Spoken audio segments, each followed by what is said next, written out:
মানে এখানে রাজ্য কখনোই বলছে না যে 144 আছে বলে দিচ্ছি না, রাজ্য বলছে অ্যাডমিনিস্ট্রেটিভ রিজন। কেননা 144 হলে রাজ্য খুব ভালো করে জানতো যে আদালতে এই প্রশ্নটা উঠবে যে তাহলে সেই সময় হয়েছিল কিভাবে।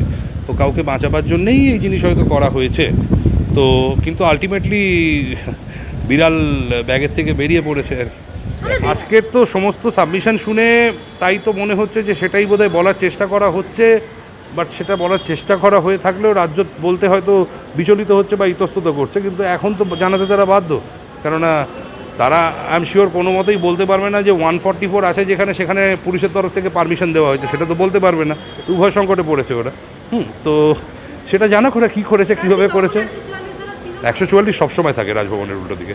আমরাও আবেদন করেছিলাম এটা লিখে যে ওটা 144 এরিয়া, কিন্তু যেহেতু ওখানে ধর্ণা করার অনুমতি দেওয়া হয়েছিল, আমি ধরে নিচ্ছি 144 থাকা সত্ত্বেও বা অনুমতি না থাকলেও যেহেতু করেছে তাই জন্য আমাকেও করতে দেওয়া হোক।